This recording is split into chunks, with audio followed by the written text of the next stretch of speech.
we can, we can start. Thank you very much for joining. And so this is Block team. You can start now, Ima. It's my turn? Okay. Yes. Okay. Uh,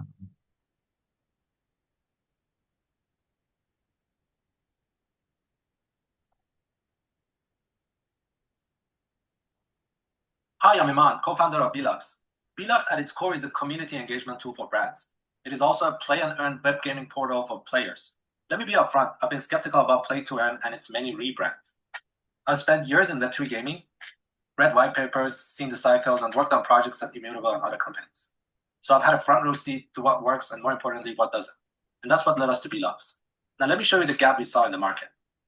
Web3 brands gave out $49 billion in airdrops and giveaways from 2021 to 2024. But what engagement did they get in return? Most of it was farmed by bots and not earned by real users. There's no fun and no shared experience, just checklists and clicks. And play to earn, it's failed over and over again because the rewards were never coming from sustainable sources. And that's the gap we're solving. Brands are happy to pay for real engagement, and players are happy to play fun multiplayer games with their peers and earn rewards knowing it's not a Ponzi scheme. The games on our platform are inspired from Minecraft, the best-selling game of all time, and record-breaking shows like Squid Game and Beast Games. Community managers can host their events with only a few clicks. They can tweak the settings, add their brand materials, and any prerequisite tasks for players to fulfill before joining the games. For rewards, they can choose to give out their own tokens or NFTs, or to sponsor our prize pools. Our game worlds are procedurally created. That means no two games are going to ever be the same. The games are massively multiplayer for maximum fun, and they are designed to be super lightweight on web browsers, meaning they can be played anywhere and on any device. Belux supports multiple game modes at launch, and more games will be added over time based on community votes. Aside from carefully designed game experiences, we also have social spaces that are perfect for community calls, AMAs, workshops, or any sort of virtual gathering. There will be proximity voice chat and features like Wheel of Fortune for hosts that want to give away rewards to their audience. And what personally makes me super excited are cross-community events, or what I like to call community face-offs. It creates real engagement and a sense of collaboration with shared goals and activities within these communities, all in a fun and meaningful way. It's also a great way to cross-promote and access members from other communities. In terms of our economy, we're confident that we have clear revenue streams from both brands and players. This will allow us to grow rapidly and sustainably. We believe we are positioned at the intersection of attractive markets. Brands are spending billions, and both Web3 gaming and browser-based gaming markets are growing. Our go-to-market strategy is simple but effective. We go directly to meme and NFT communities, as well as influencers and YouTubers with a relevant audience. We allow them to host their events for free, and they will bring traffic to our platform. We're pretty sure that some of these users will stick around and continue engaging with other games and events on Vlogs. We've scored great partnerships so far, and we're actively looking to talk to more potential partners and communities. We're proud to be building on Solana. You can learn more about our technical decisions and see the demo of our platform and games in our technical demo video. We have a clear, challenging, but exciting roadmap ahead of us, and we're currently less than 2 months away from launching our first version. Our team has built successful games and apps with millions of downloads across both Web2 and Web3. We know how to ship, scale, and deliver real value to the users. Thank you for listening to our pitch. If you're interested, I highly encourage you to watch our trailer on YouTube and to check out our website, white paper, and X account for more details. Okay, great. So you already have the video that you're going to submit to the Colosseum. yeah, this is the one, but Okay. Leo, what do you think? Uh, okay, I think the video was, I think, being like fast forward a lot. I think it's like 1.5x or something. It seems so. Couldn't hear very well, and also I think the video itself was like there was some latency. I think probably because of Zoom. But I think in general, it's like a Roblox, Minecraft on Web3, right? yeah, basically. Okay. So I get that. What I don't get is how exactly the business model will work. Like I think you mentioned a lot about streaming and which is fine, but I would love to see some numbers, like just like some clarity. Like for example, like okay, here's what we've done. Like here's Roblox model, and then this is what we benchmarking against. So the number of users that we can tap into Web3, or like the number of viewers we bring in from Web2 to Web3, stuff like that. We probably would love to see more of the market opportunity here to help me understand better, like clearer, like what the what the window of opportunity will be coming from. Yeah, so I think that's the main feedback, and I would say like don't play a very long video when you are presenting. I think on you doing recording and then you submit a recording is fine, but I think you're doing a live demo. Maybe don't play a video too long, I guess. Because the thing about it, you only have 3 minutes. And your video, I think the video was about 3 minutes, but I think the demo itself was only like almost like 30 seconds, like 45 seconds, it seems. Yeah, yeah. So that's too long. Need to really trim it down. And I think and I think the one reason that this was very lacky is well, you have a lot of effects going on in the video, so that's maybe something of concern as well. Yeah. Think about how you would do a recording to make sure that doesn't impede on the quality of the demo you want to deliver. Yeah, yeah, yeah. Sure. I think the latency problem was mostly due to Zoom. So if they directly go to YouTube, it's probably smooth. But I agree. Yeah, yeah. So for the demo video, for the trailer video, we make it shorter. And also we had a slide for like some sort of a financial projection kind of thing to show like what kind of revenue we're expecting from different sources, right?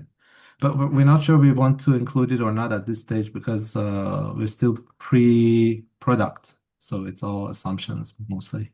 I think what we want to see is actually the market side. Can you somehow show me what is your assumption on the market side and the user? Because like for me, it is all about this is a community tool, right? You are building a tool for community manager to engage the user. Then what is the market size and the potential in the future? Can you show me that? Because I think that maybe because of the latency, the latency of the video, but I don't see that clearly. Yeah, yeah. Let me quickly share my screen again. Yes. And how long is the video that you just saw?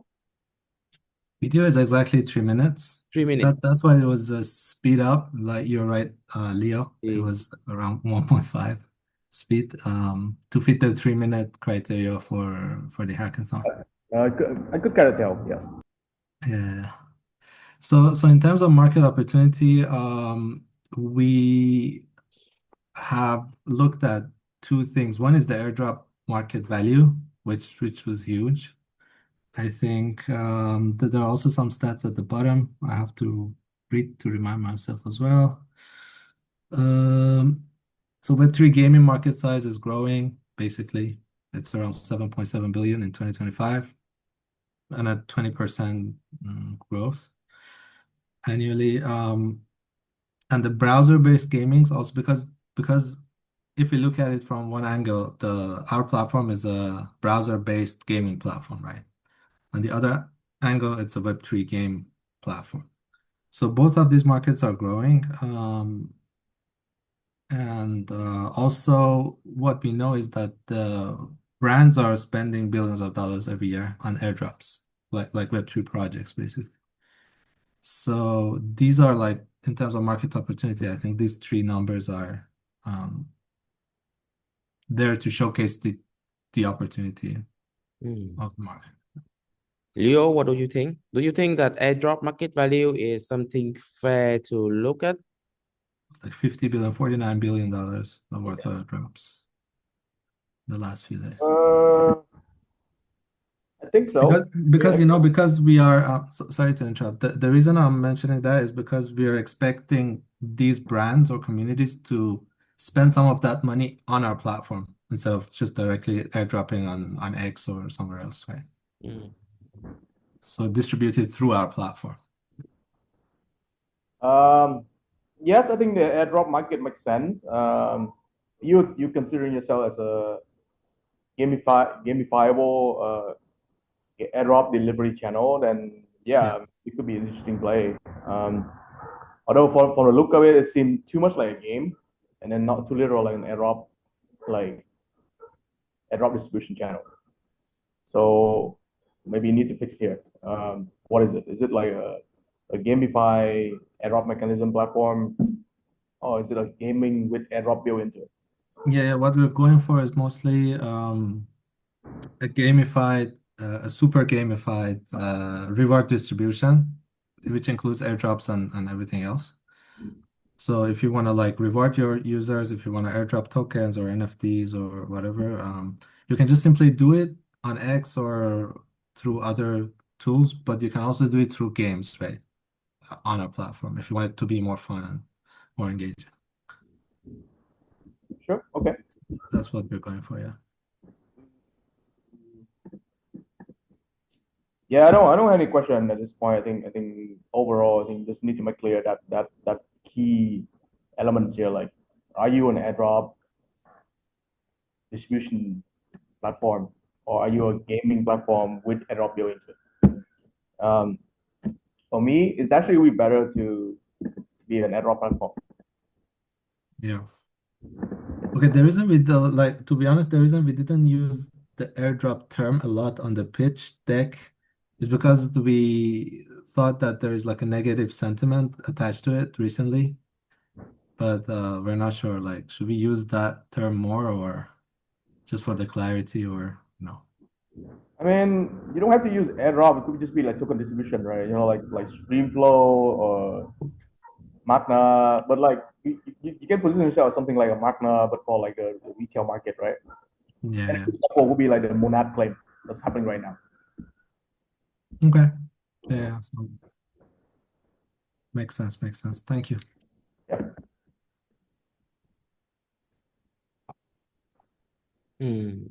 Okay. I think Leo, what do you think about this? As is this investable by VC? The scale and everything. It's hard to say. I mean, again, you tell me it's a gaming platform, it could probably could be like a soft no, which is why I'm recommending like doing as a new like innovative like token delivery mechanism. Like we see, the way I see it is like every project need to increase their token distribution.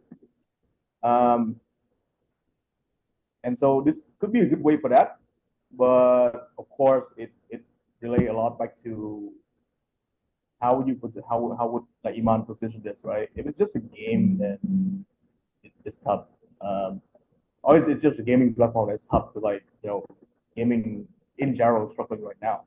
Yeah, But no, honestly, we're going more for that platform kind of thing that also a plug and play kind of thing. So if you're a Web3 project, you can come and just with a few clicks, that's our goal, right? With a few clicks, you can create your own game and then select what you want to give as the airdrop or reward token, whatever you want to give to the winners, and then set up your game, right? So that's more like a we have similar things like that, but they're mostly checklist builders kind of thing. Like go follow this account, go follow that account. In the end, you receive something. So instead of that, we're saying you can play this game, and at the end, you get the game. sure. You Okay, get the so I tokens. think it's probably better you position it like that way instead of focus too Yeah. much on PUBG gaming. Okay.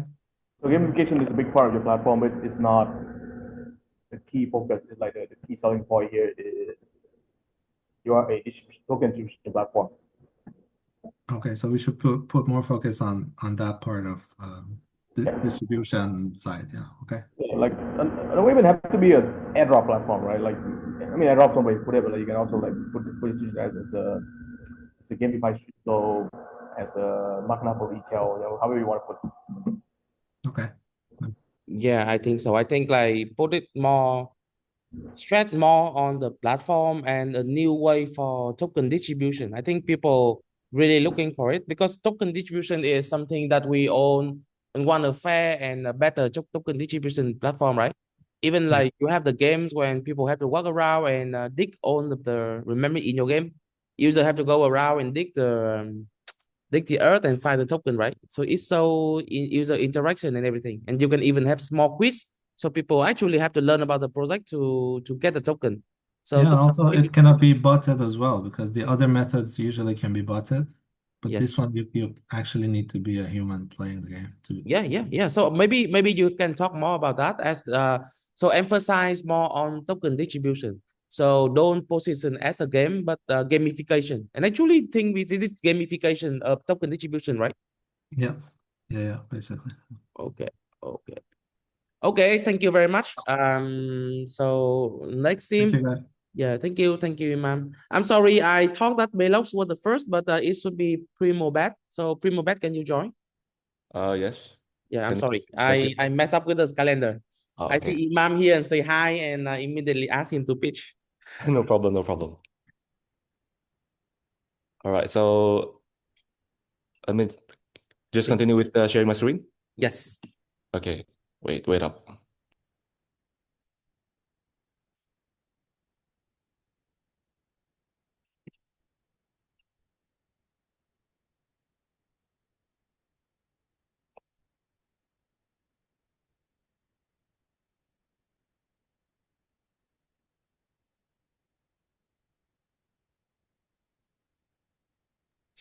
Okay, is the screen visible? Yes. Okay, I'll just continue. I'll just start my pitch. All right. Good morning, guys. I'm Mario, and my friend Fergus here. We're going to introduce Primal Bet, where skill meets gamble and champions are made, not born. Like, so you imagine a world where your gaming skills actually translate to real money, not through grinding. That's exactly what we're building at Primal Bet. Skill-based combat arena on Solana where battle matters and every victory pays. Next. Okay, let's talk about what's broken in gaming today. First is the Web3 UX friction. Every action requires wallet pop-ups. Gas fees kills microtransactions and the experience is painful. Second is the obsolete play-to-earn model, where players grind for hours earning pennies. And the third is no dopamine feelings. Traditional Web3 games lack that instant gratification, a rush, that feeling of rush of winning something meaningful. And finally is the complicated game models. So like where most blockchain games are so complex and they scare away mainstream players. Next. Promobet, I have said before, is a gaming meets gambling. But here's the key, it's entirely skill-based. So our skill-based combat systems means no RNG and no luck. You win through reflex, strategy, and mastery. But here's our secret sauce. It's the intelligent price distribution. We have three revolutionary game modes. The first is the last man standing, which is a classic winner takes most, with 75% to the champion and 25% to the runners-up based on performance. Second is the roulette mode, which is a sustainable prize pool that never fully depletes. So winners take portions while the pool stays alive for continuous action. And the last is the weekly raffle, where the house will reward consistent players with additional chance at prizes. Next, regarding the market opportunity, let's talk about numbers. So the total addressable markets is $240 billion, which is a combine of gaming and gambling. That's about 3.2 billion potential users, and our serviceable addressable market is $45 billion, which is a skilled gaming, crypto gaming, and competitive betting game combined. And our realistic target in 3 or 5 years is just 50 million of that market. So we need to capture only 0.1% market share to build a massive business. But here's what makes this special. Taking just 5% fees on that 50 million volume translates to 2.5 million in pure platform revenue annually. So the math is simple, the market is massive, and we're the ones solving it the right way. Next, our go-to market strategy. So the first phase will be a stealth launch, where we'll start with the core crypto gaming community. Next will be the public beta, where we expand to the broader Solana ecosystem through partnerships. And next will be the viral growth, where we explode. We can host tournament lives on Twitch, clips on TikToks, and win announcement that can make people, of course, jealous. Next. Okay, so the monetization is beautifully simple. Our primary revenue will be a platform fee of 5% on all entry amounts. So at just 10,000 daily players, that will be about $2,000 per month. And the next secondary revenue will come from reward fees. But the beauty is we make money from day one. So every match generate revenues. No waiting for critical mass, and we don't hope on any future on any cosmetics payment on the game itself. It's instant, sustainable, and scalable revenue. Next, regarding the roadmap, on year one, we're gonna be fully launching with our MVP, our core combat, and the three game modes with a gasless transactions. On year two, we're gonna partner acquisition and massive user onboarding. The last will be the expansion phase, where it will expand to the international market. Next. So every battle matters, every victory pays, and this is the future of gaming when your skills have real value, where mastery is rewarded, and player have a shot at glory. That will be the presentation, and can I just continue with the game demo? Yes, yes. So please bear in mind that you only have 3 minutes, so that presentation should be in 3 minutes. The demo can be in Okay. another slide, another video. Okay. Scott, can I just continue with the live demo? Yes. Okay, so this will be the live demo of the game. Okay, let me hard refresh this. Okay, so this will be the entry point where player connects the wall and enter the arena. And this will be the lobby. When players gonna join, they're gonna like hit that button right there. And basically the player have a chance to play, kill the monsters as fast as possible, of course, to get a chance to win.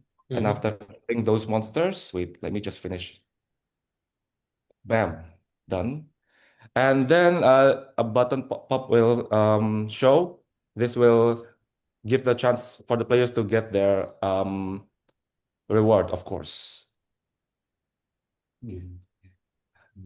And at the current stage, it's just the jackpot because like the three game modes that I have explained before will be implemented in the future implementation. As you can see, this will be the PDF of the wallet, the gasless transaction itself, and this will be the price jackpot that the player can get. That will be it of our presentation. Thank you. How is the trading mechanism affect the game? The what? I'm sorry? The trading. You say that this is kind of like mixing between trading and gaming, right? Gambling. Gambling, yes, gambling.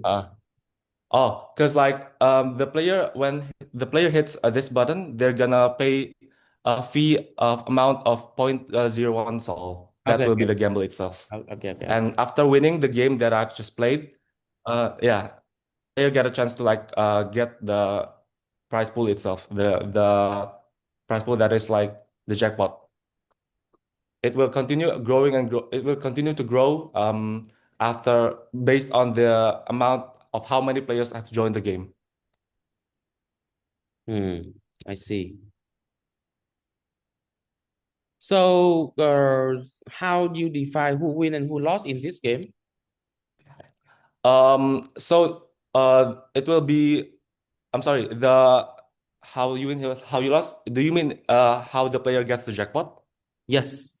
So after winning the game that I've just played, there will be a VRF where it will be a randomized part, what do you call it? A randomized server that we used on chain. It is on chain already. So it will determine whether or not the player is actually cracking I mean like getting the jackpot or not. So it's fully trustless and it will be not determined by the house. Yeah, I see. I'm in the game right now. I'm sorry? Okay. I get it. I get it. Oh yeah. Okay. Okay, Leo, question. Can you go back to the slide and Leo, could you have question? Of course.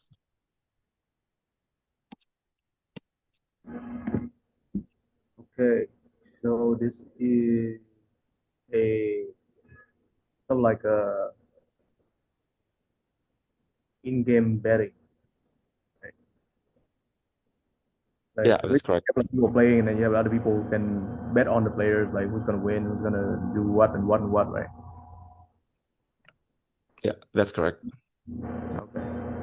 Um, Honestly, I mean, it's a cool idea. I don't see like how you monetize this yet, but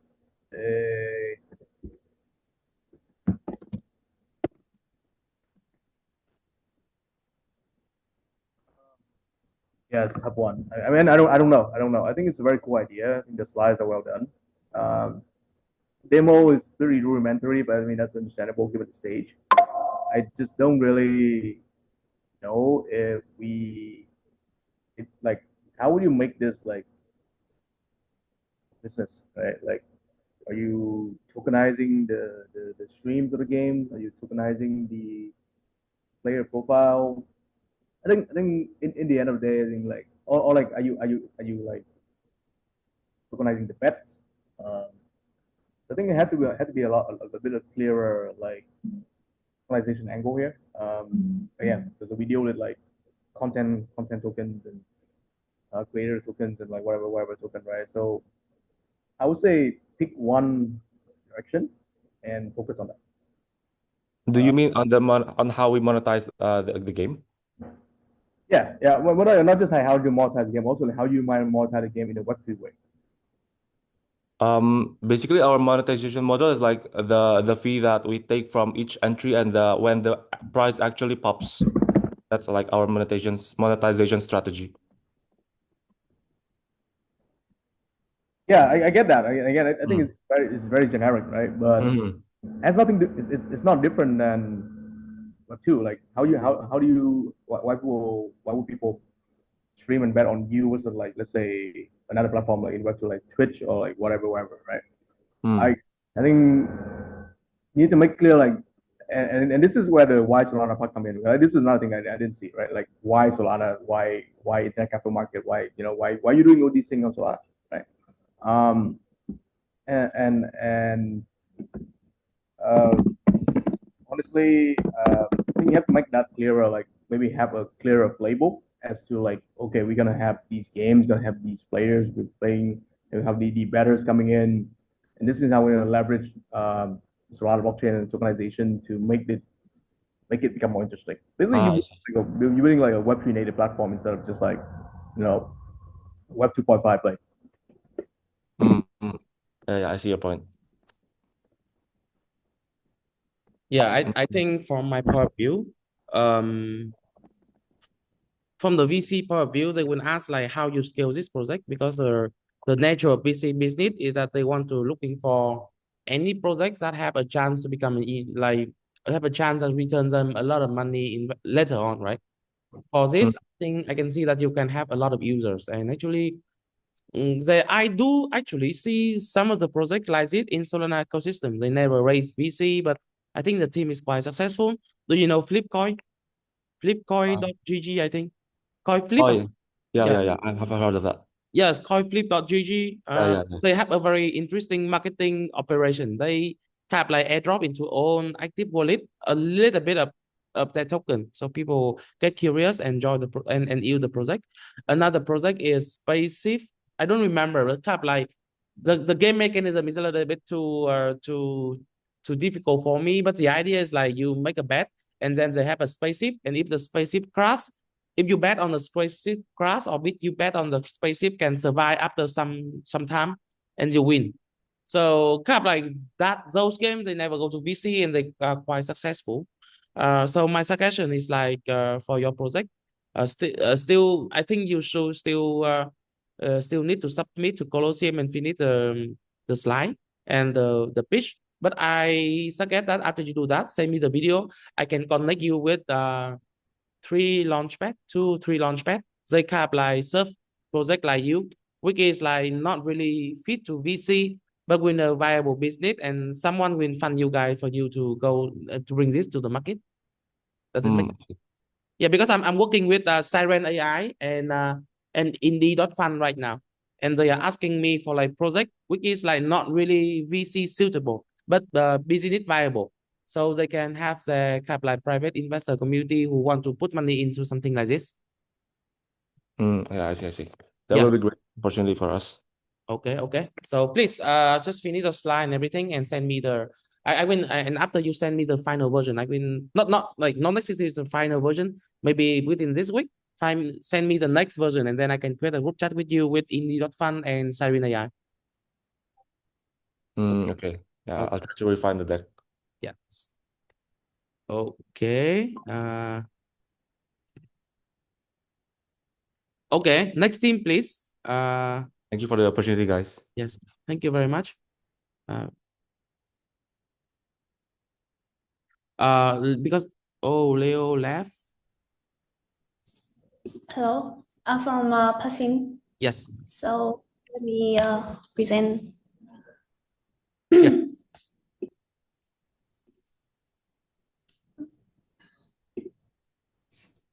Can you see my screen now? Yes, I can see your screen now. Okay, so I'm Elena and I'm here to introduce our project. So many people in DeFi. Oh,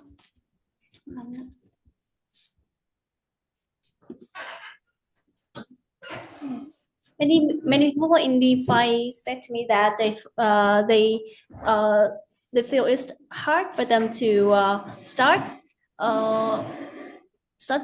their journey in DeFi. So with Passin, we want to provide a platform bridging Web 2 to DeFi with a passkey. So this DeFi is huge potential markets with TVL increasing and the APY usually higher than other market, but it has many problems. The first one is have a lot of friction. Crypto onboard is very painful, so you have to go through many steps to join the DeFi. For example, you have to send your money from your internet banking and then to your to the SEX platform like Binance and then send it to your crypto wallet. So at least you have to take 3 steps to join DeFi. It's too complex with the first comer. And the second problem is Web3 is overloaded with many chains, many protocols, and you also have to learn many words like private key, gas token, or something like that. So the main pain point is entry barriers by Web3 complexity.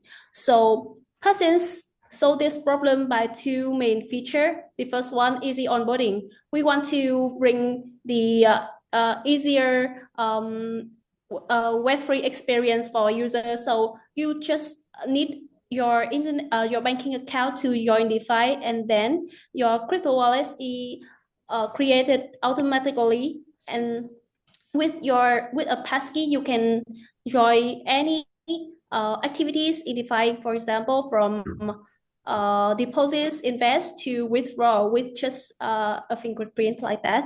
So the second one is we provide safe investment opportunities. We curate and analyze. Sorry to interrupt you, but this is my third time see this slide, and I see that you have you improved the slide as we mentioned in the startup village. We add some information like our revenue model. No, this is not the deal. Okay, go back. Can you go back to the first slide? I think we need to save our time here, so I really want to work with you on the slide, so it will be easier. Okay, the first slide. Can you remove the word startup? Okay. Can you remove the word startups in the first slide? On the first line of startups passing. Yes. Here. Yes, remove it. Can you remove the word? Yeah, it's not really professional for you to show that. Okay, you just yeah. And you say that you want to bridge Web 2 to DeFi, secure with passkey. I think this is an okay statement, but this is not a very good hook. So you see in the first line, the thing you want to do is like you want to bring some hook so people can actually like you can grab other people attention, right? Like if you want someone to listen to you, then you have to grab their attention. How do you grab other people attention? Like bridge Web 2 to DeFi is not something you want to grab other people's attention. So I want to bring, let's say, a similar sentence, but have that element. Like you can say that I want to bridge $500 million to DeFi. You get me? Got it. Instead of like just saying that you want to bridge Web 2 to DeFi, you say you want to bridge this amount of money to DeFi, because this amount of money is coming from retail investor in Web 2, and we are going to enable that happen. It is much better. Second, you never mention like passkey. To be honest, no one know passkey. Only me and you. No one on earth know what is passkey. You can go to the street and nobody know what the hell is passkey. So do not mention it.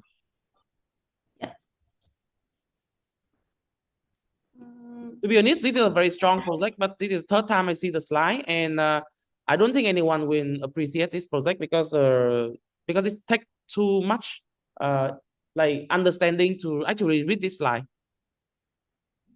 So Got it. I first, will yeah, practice. okay. So maybe no, okay. Let's do it slide by slide.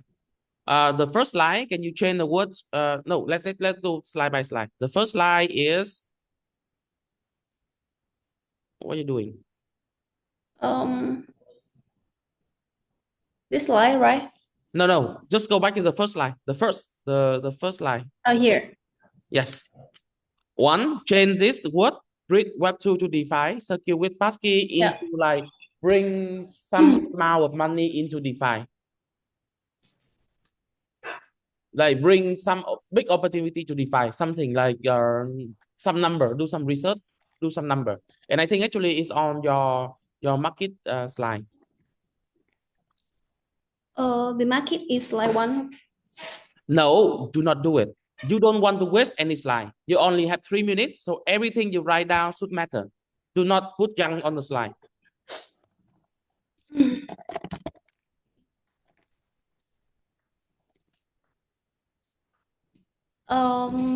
Let me fix it after. Yes, okay. I just Okay. put comment here. Okay, let's go to the second slide. Yes. No, okay, I know. Okay. Okay. A note is like put some numbers there. Do not use word and remove passkey. Can you put on the note? Yeah. Remove passkey. Do not mention passkey. You mention passkey when you explain how the system works, but do not mention passkey. Nobody know it. Remove passkey and put some number. Use number. Use big number. Big number is always a good hook. Yes.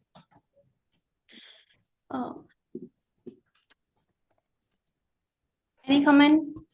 Okay, Next slide. Okay, next slide. This slide is okay. After that, go to next slide. Market opportunity. So if you do what I say, then you don't have to have this slide anymore, right? Yeah. Okay. You can remove it. Can you skip it? Like then you can skip this slide. And in the problem slide, I think the best way and the easiest way is actually you put how people on RAM right now and how people is going to on RAM your system. You have two videos side by side, and you take 15 seconds to show people that if you're on RAM using centralized chain, it takes you more than 30 minutes. And actually, it's not more than 30 minutes, it's hour, right? And with your system, it is 30 seconds. Why don't you just put it side by side? And that is you showing the problem and you're showing the solution in 15 seconds. Not necessary video, but what I mean is that you're showing how people doing it right now with centralized chain and how people are doing it with your system. One is like 30 seconds and another is like few hours. I got it. Next. Then you see, you can remove this slide as well. Okay. You can combine that's just slide number. See you. Slide number 5. The problem and the solution into one. Yes, but problem and solution into one. When you have the comparison side by side, let's say you have a recording with Binance and you show few steps and you say this take 1 hour at least, and then you have your. This is how you do the slide, but and then you have your system on the other side and you say with my system it's just 30 seconds. And you can actually play a video and show how it is 30 seconds, right? So so by using maybe 30 seconds, because in your like let's say Binance, you have a video, but you play it very fast and you show this is 1 hour. And in your video, you play it in 5 seconds and you say this usually take 30 seconds. So it's you show people that our system is 3 hours. Your system is few seconds. This is very powerful, and you don't have to explain how the solution is. Nobody cares about the solution. People only care about solution when they have a private talk with you, and this is not. Okay, next slide. You don't have to do this as well. Yeah. Okay. About the competitive landscape. I think this is okay. I think this is okay. This is okay. Then go to previous slide. Here. See, you can remove this one. If you have the other one, You can remove this.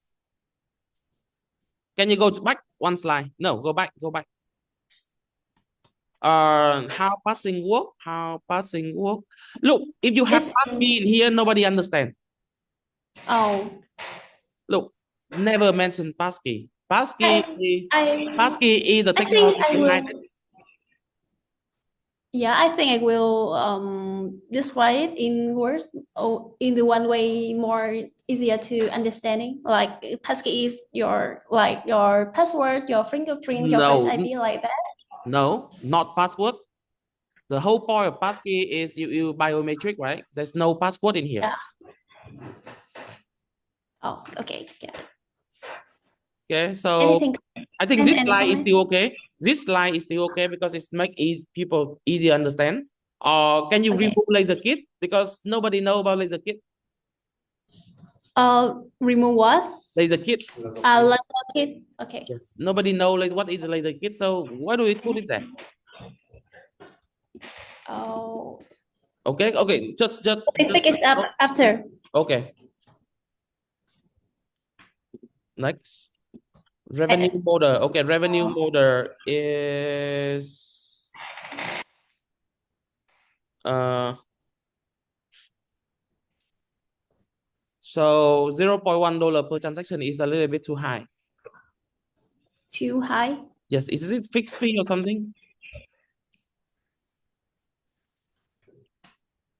Anyway, I think this is still a good slide. Next.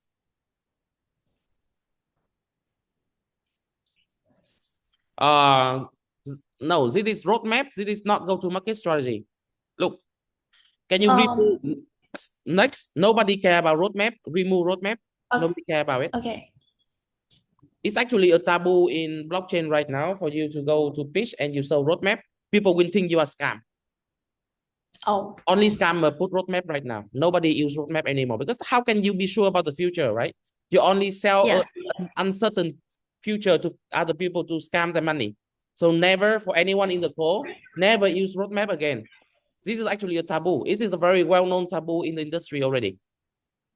This is not go-to-market strategy. Go-to-market strategy usually mean that you choose a specific demographic of user and you sell to those people. And what you are showing to me is not go-to-market strategy. For example, you can tell me that my go-to-market strategy is through I work with VIP department in a bank or something, and those people can help me to do that. This is not go-to-market strategy. Okay. Okay. I got it. Yeah. Oh, any comment? I Yep. will fix this and I will send it to you to Yes. review it. Please book me. I will send you my my booking link and book me again. Okay. Yes. Okay. Great. Thank you. Thank you. Sorcerer. Sorcerer.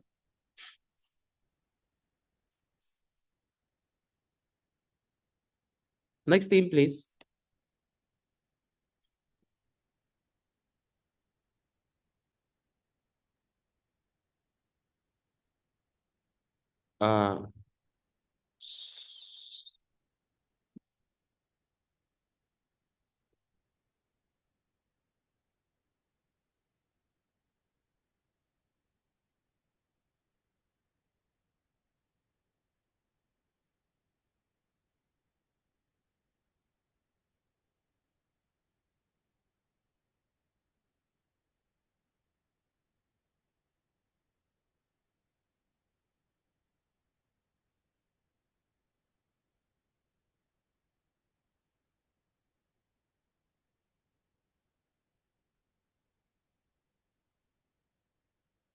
Hello.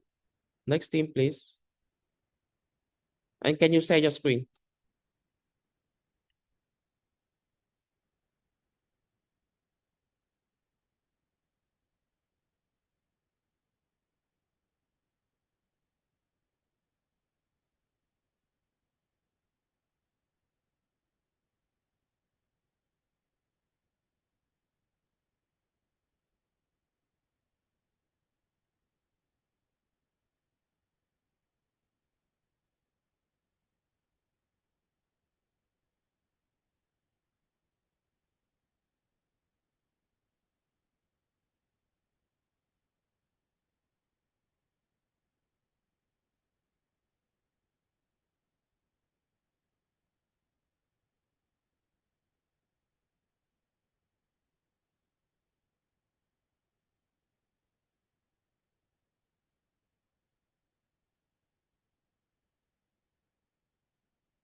Sorcerer, can you please present?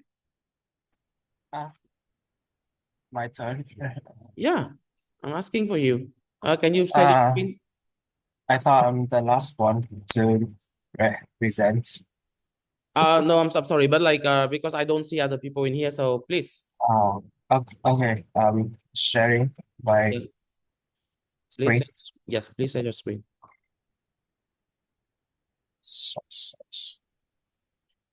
Share. Can you see it? See the screen Yeah, I can see the screen now. clearly, right? And here, and my voice is clear enough, right?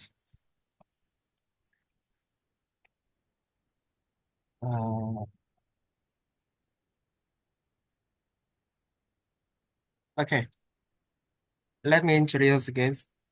I'm Fanta. My real name is Cam, and my idea for the game is called Sources. Uh, mm, uh, what? Can I wonder if you only see the foxes, the PDF file, or you can see another thing?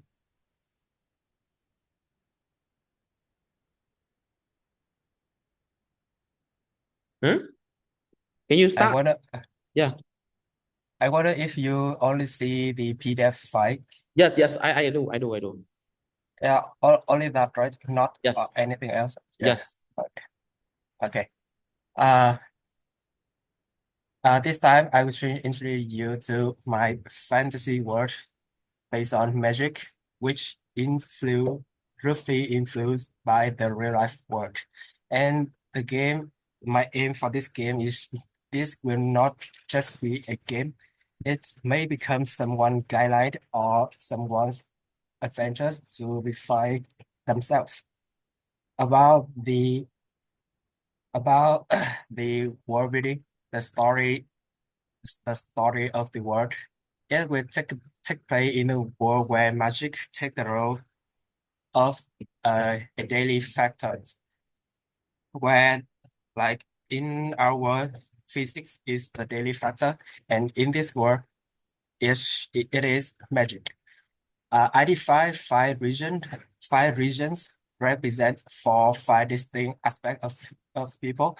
For example, the first is the one who use their mind to make up the plan, the one who use their movement, their flexibility to move, to have a quick movement and complex actions, something like that. And everyone in this world will have their own signature spell, which costs nothing to cast and have no trade-off. And this also main main thing, the main aspect for a person in this world who has the strong signature spell will have more opportunity to develop themselves. The stronger that person is, the higher, and the stronger that person is, the higher rank they will get. And the highest rank in this world will call sorcerers. Sorcerers means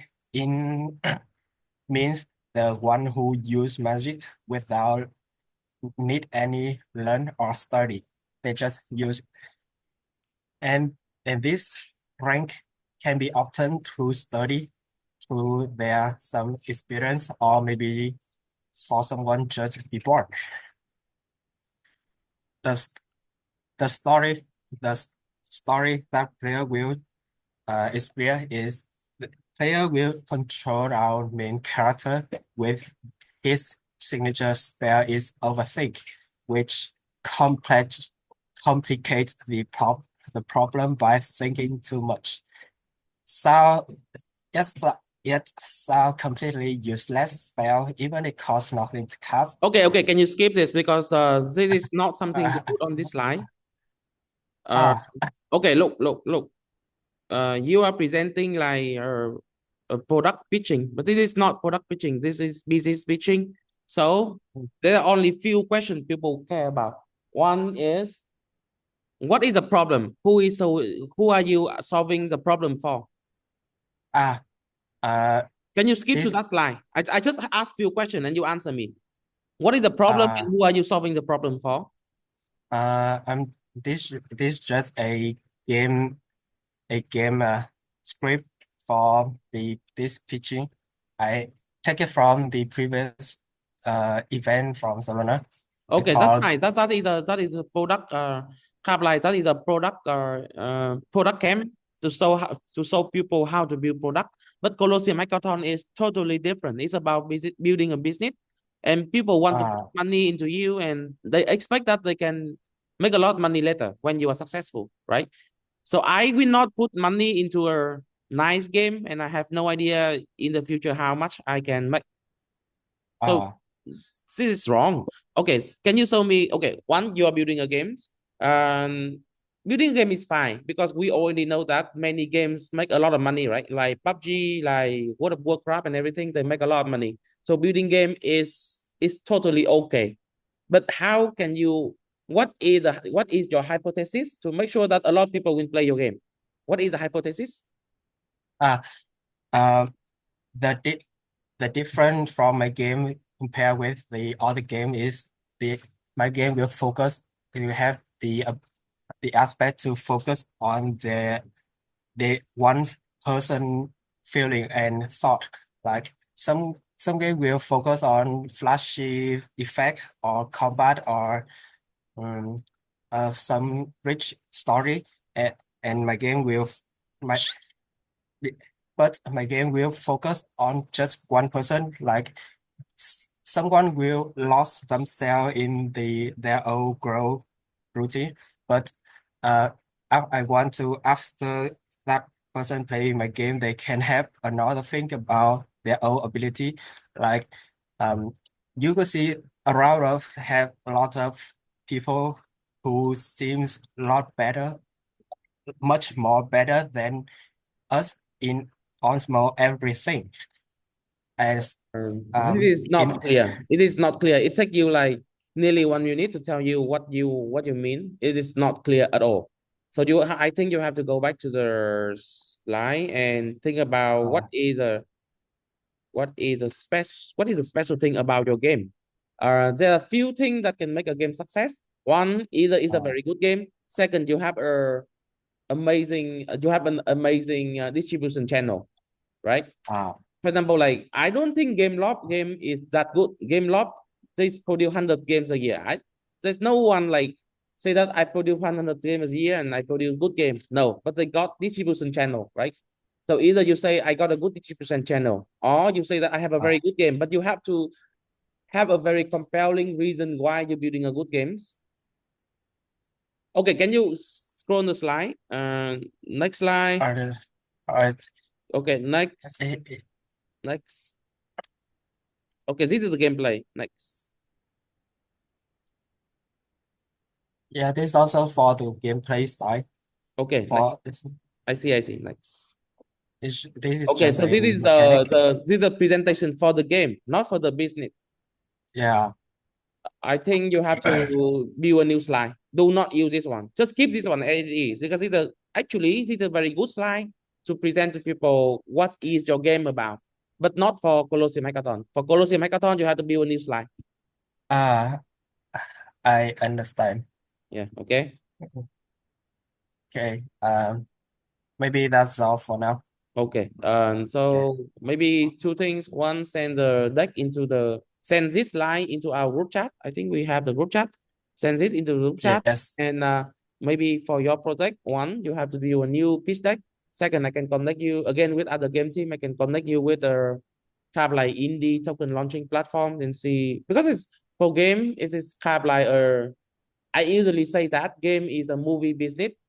A lot of people build games, but very few success. But a lot of games have tractions and people like it, so you still can make money a bit. If you need like support, there's a still audience investor out there who support you, but I don't think they are VC. If it is what it is, what I'm seeing right now.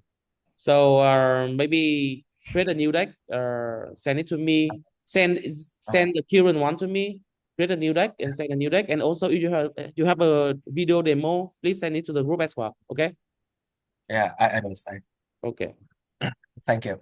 Okay. Next team is the next team. Next team is Kani is here. Okay, if Kani. Hello everyone. Hello everyone. Okay, I'm can you here. share your screen? Okay.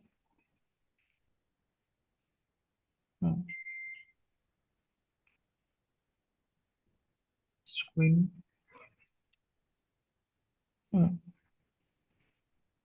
Here. Can you see my screen? Not yet. Can you? Okay. Okay.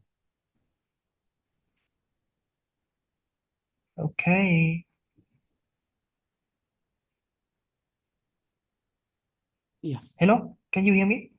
Yes. Okay. Hello everyone. I'm Stacy Nguyen, founder of KanyBot, and today I will show you about an automated CRM liquidity strategy engine built with advanced adaptive strategy for smarter geo optimization. I use two beliefs CRM to it is a smart way to grow my capital, and and the high APR looks so attractive that I couldn't resist. So that I have owned in on my asset into CRM. First, it felt like magic. The return were insane, but after that, the dump came. Suddenly, on my profit, what what vanished, and I have to find a new way. I will introduce you about the CRM and the cannibal. We will automating about 5 billion in CRM liquidity to maximize profit effortlessly. Let's talk about the rebalancing board. The balancing board is still inefficient. The balancing board is about the single pool limitation, and it has static strategy, and you will still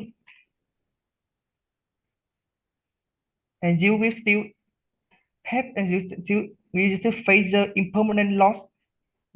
And so that we will try to invent the cannibal. The cannibal is a smarter engine for CMM liquidity. First, the cannibal is designed so that you will never get caught off-ramp. Can it assist before the dump? And in order to do that, we try to using live data from pit and sets. And with cannibal, we go thinner and we earn harder. We will use a precision range that amplify 0 up to 4,000.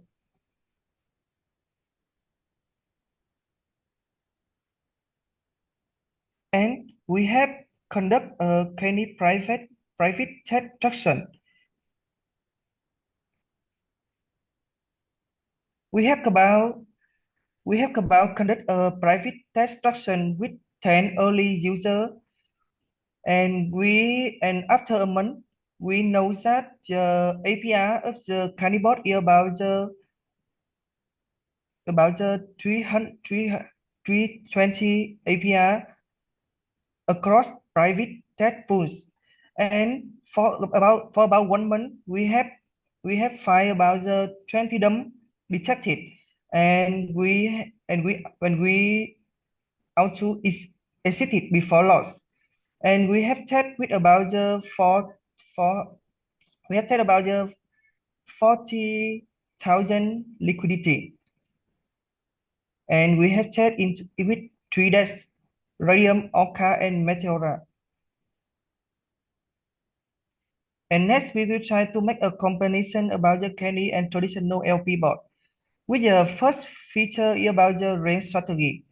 Traditional liquidity board often use static range, and with candy board, we use dynamic ultra thin range, which means that about the performance. Traditional liquidity board will give you about the 50 APR in average. And with Cannibal, we provide you about the about the 300 to 600 APR for token, because some token will give you incentive, so that if Cannibal work with incentive token, the APR may be up to 6,000, about the 600 APR. And about the impermanent loss, with traditional LP bots, you will still pay medium, and with traditional LP bot, you will still face impermanent loss. And with Kenny bot, the impermanent loss you will face will be less than traditional LP bot, because with the slide, because the Kenny bot is designed to eliminate the impermanent loss.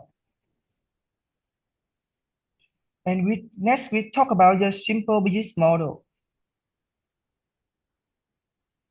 User can earn up to 400 percentage APR from protocol, and we will check about Kenny will check about the 6% of their profit, no extra fee, so that in Kenny we may get rich together. I have to describe the simple business model to let you to easy to understand about the concept. And the next slide about the call to action. You can join our community by scanning the QR code here to join the Canny CRM bot community. And you can follow our community, our social channel, our Twitter to get update about the project.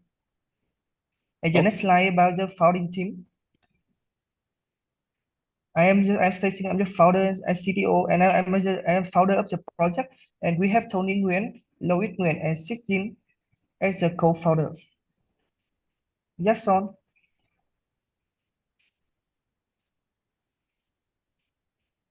Okay, Leo.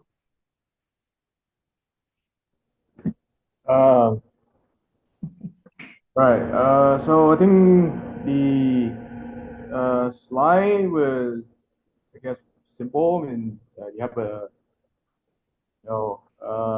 CLMM, development loss optimizer, optimizing bot. Cool. Business model and all that. I don't really see anything that jump out at me as being something that's interesting. Like, yes, it's a cool tool to have. It's a cool hobby project. You basically it's a cool product, right? But and then you basically just charge a fee for the product. So yes, it can be a fun project to work on. Is it investable? Probably not. What goes after this, right? There's a couple things that investors look at when they look at a team, right? They look at the team itself. So who are these people? Like, what's your background? Why are you the people to do this? Second thing is the problem statement. Like, what is the problem trying to solve? Is it big enough?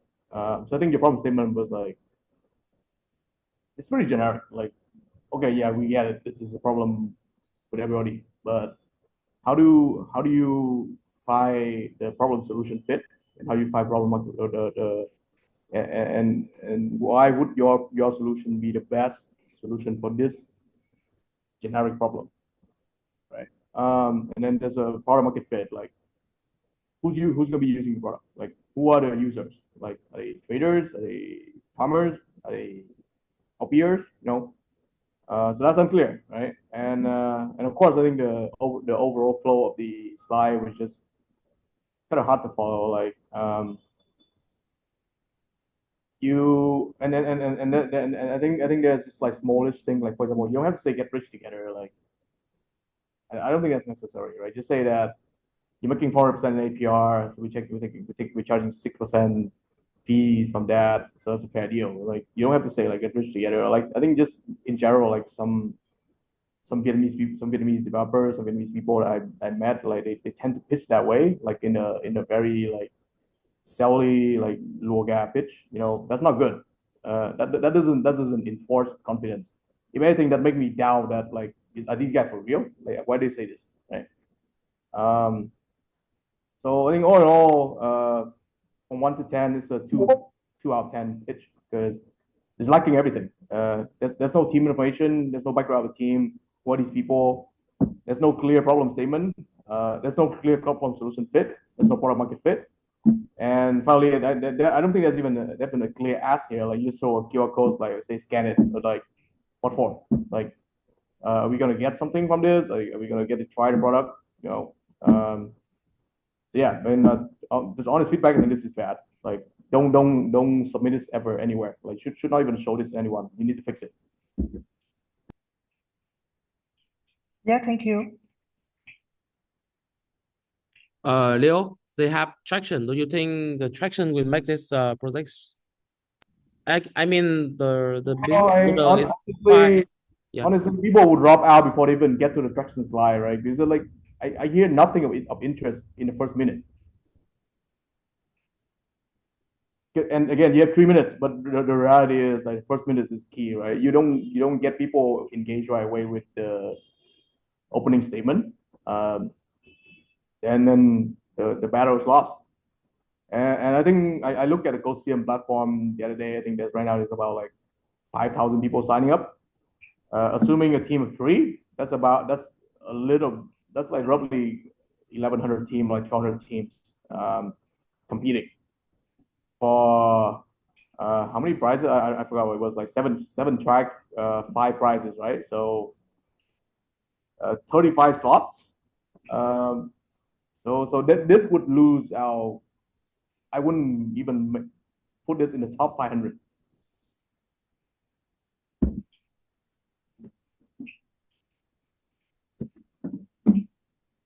I see. So what you mean is that you have to make the slide more attractive at the beginning, right?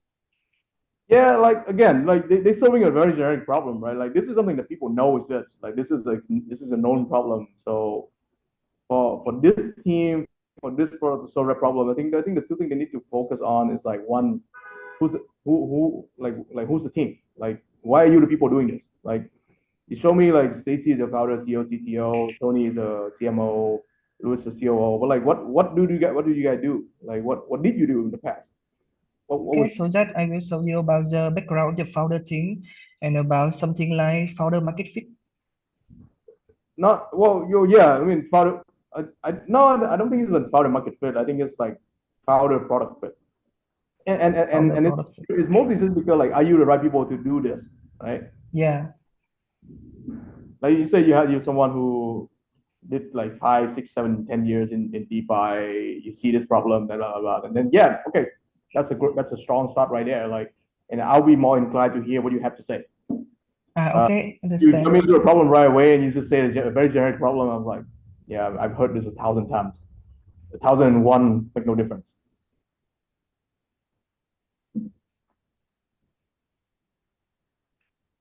Okay, understand. Thanks for the advice. Yep. We good? Hello. Okay, we good, we good. Thank you very much for this. I think because I know Stacy for a while, and I think his product has a lot of potential, and the yield and everything he have in the last few weeks is amazing because one of the key hypotheses that he has in here is the signal from centralized exchange is actually will give you an edge over the decentralized exchange. Kind of like this is a hedge. This is an arbitrage between the centralized exchange and decentralized exchange. But for LP, normally people do the hedge for trading, but he's doing the hedge for LP. But I think he needs to work a lot on slide and so people that special kind of like his assumption and how he use that assumption to make money. Yeah, have to work a lot on the slide. Okay, thank you very much. Okay, thank you, Long Leo and big Yeah. thank you. Okay. Tân, first time, can you do it again? Can you show your slide?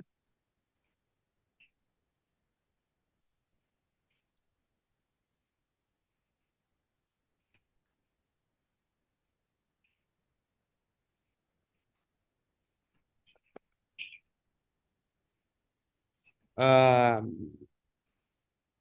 em ơi, em đang show màn hình kìa, đang show chat riêng của em kìa.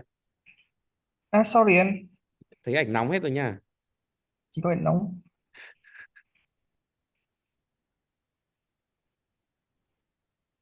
Một tắt cho nhỉ?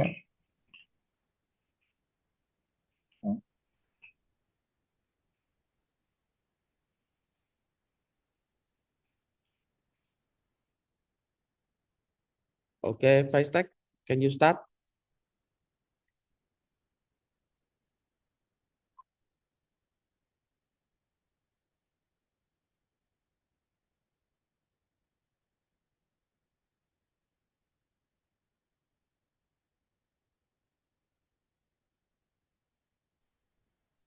Yes, sir.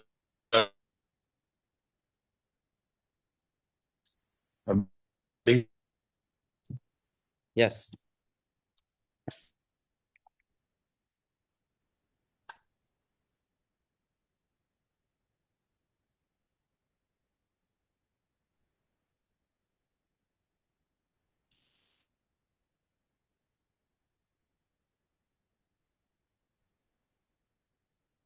So,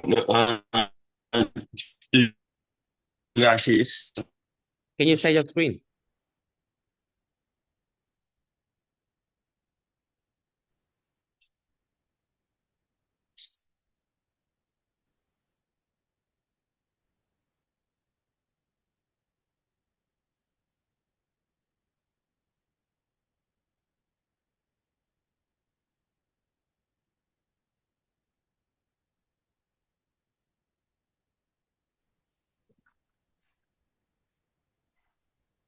sorry, just some connection error. I will show you. Okay.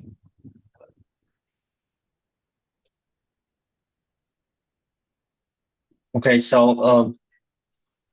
morning. I'm Ted from Five Stocks. So for a couple of months ago, when we talked with the card payment team, and we we then they say that they want a seamless customer experience for the users, no friction, no delay for the payments. But behind that dream, we see painful struggles. The wallet infrastructure is so expensive and risky to build.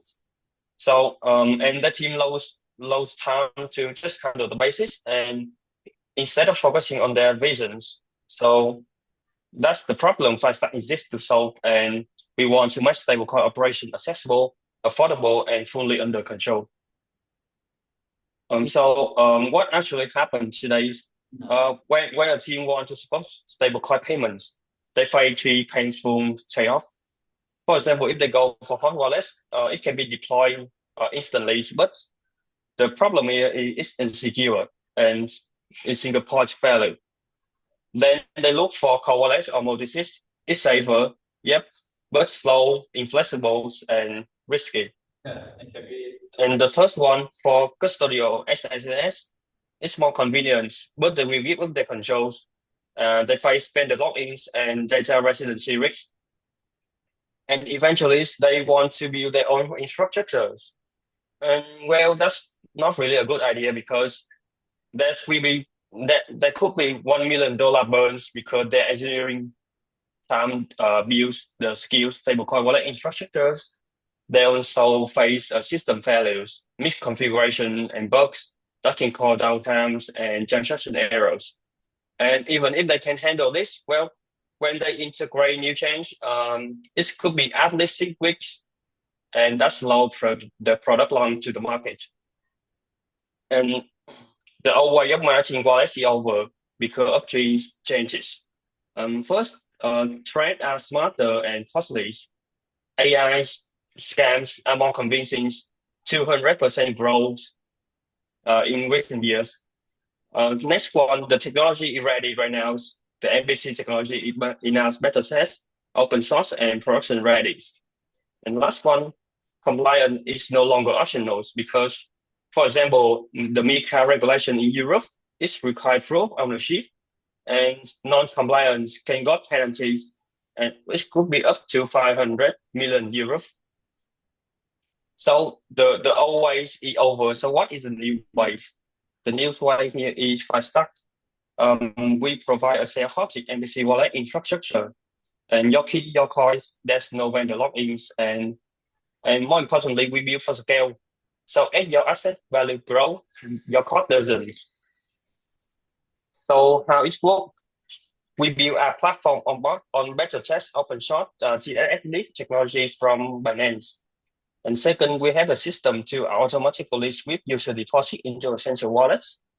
And third, with analytics and audit tools, team can check the volumes, verify ownership, and stay compliant. And lastly, our simple and unified APIs is can make integrating new chains in the master updates. So how do Five-Stack stand out?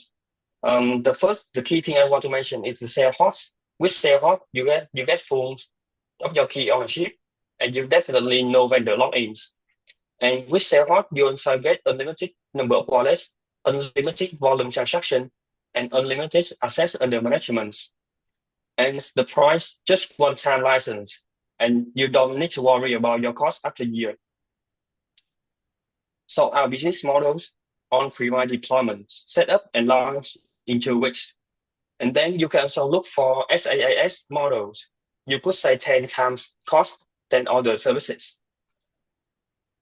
And since we launched in March, right now we have 5 clients and partners, 100 signups, over $80,000 asset in custody, and over $200,000 in transaction volumes. We also get recognition from innovation from hackathon and startups. For example, first place in breakout hackathons and second place in Super Vietnam Big Fetch. And you wonder, how can we do that? So we have a team full of experts from DeFi, platform engineering, and applying cryptography from leading universities and companies. And that's why we have the ability to build your wallet infrastructures. So to summarize, we already seen how much time, money, and resources that teams spend on building infra themselves. And our goal at Five-Stack here is to help them move faster, safer, and at lower cost. So start implementation with us. And thank you. I'm Ted from Five-Stack team.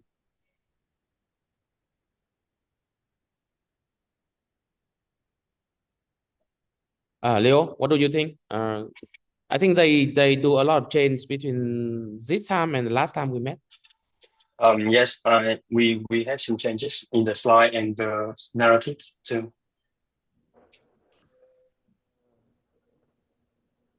Okay, I mean, this is interesting, I guess. But yeah, I don't know. I mean, this is cool, right? But I think the client would probably be more like big corporate. Just want to look at. I mean, the suite that you're providing is cool, but well, 2 things. So one, I mean, I don't think you made clear about the market you want to tap into. Is that going to be SMEs in countries that have clear regulation for stablecoin? And for example, right now in South Asia, we have 5 countries with existing stablecoin regulation. So Indonesia have one, Malaysia I think is having one this month. Singapore definitely have one. Straight X, right? Thailand has one, and Philippines has one. I think Laos is having one. Vietnam, Cambodia, Myanmar doesn't. And then you look beyond Vietnam, you look beyond South Asia, you at APAC, right? China definitely doesn't have one. So that's out of question. Korea doesn't have one yet, but might be. Japan have regulation for that, but no one's launching yet. So the question you have to ask yourself is, where's your market? And whether this deck work for that market. Like for example, I look at this, I see all the tools you're providing. It's too complex for a market like Indonesia, where the total stablecoin circulation in Indonesia is less than $10 million. They don't need all this. They just need to increase liquidity. They need ways to integrate with new. Also, so I know the CEO of IDRX side. So right now, his number one concern isn't MPC wallet, isn't all these things. his number one concern is how do I make IDR, how do I make like stablecoin adoption in Indonesia become better, right? So this is something that's probably going to work for like established market. Like let's say you want to jump into a market, like let's say like US or like Europe, where compliance is important, easy access is important, no code is important, because anyone can just like everybody can just launch their own like USD denomination of the stablecoin or like Euro denomination of stablecoin. Then yeah, this could work. But then the question is how do you tap to those markets? Right? You don't, because well, one, you don't know anybody there. You don't have anyone who's help you sell the product. But two is it's oversaturated. So are you the right team to do that? I would reckon not. But then the other opportunity is like go for the regional local market. So South Asia, APAC, which is easy, might be easier to get using, well, one of the key things is the super team network that you can tap into. But and this is a big if, right? I don't think you have talked to enough people in the stablecoin space in this region before you make this step. Because a lot of the products you're laying out here, they probably don't need. Like let's say today Tether put out a wallet development kit, which is completely free. Anyone can use it. Then why do people use 5stack, right? What else do you have that like Tether doesn't have? And so that's the question you have to ask yourself. Like if Circle already have this, if Tether already have this, if everyone's already building wallet development kit, building the infrastructure for stablecoin, then what else can you do, right? Maybe focus on cybersec, focus on certain niche that ideally could help you squeeze into this high market, or you want to go head to head with the bigger guys. What's your edge, right? And I don't see that. I see a lot of cool products in the same suite that's being put together, and again, like don't get me wrong, right? It's actually very well put together, but what's going to give you the edge, right? And I think that is the main problem with this slide is that there's no edge. There's nothing that make people jump out and see it's like, oh, I want that, right? Like, oh, give me that. There's none. So TLDR is like very cool product, but you ask me if I want to invest in this compared to all the other companies in the market, probably not. Hey Long, thank you for the feedback. I'm the MT founder of Stack. So, yeah, really great feedback. Yeah, on the questions on how we can differentiate between ourselves and other competitors, that the market is like quite saturated right now with a lot of providers. But what we are building is like open source infrastructures that I don't think that a lot of team is building. Mostly they are building like fully on-chain infrastructures like the SWAT from Solana focus, mostly on-chain smart contracts. But what we are trying to build is the fully open source stack that powered by MC Wallet, where any developers, any companies can self-host the whole stack, the wallet stack themselves without rely on any custodians or third parties partners, right? So they fully keep control of their keys. So I think trust is one of a very big problem in Web3, where for me recently there are a lot of like concerns about like centralized exchange, like what happened to Binance several days ago, right? So I think people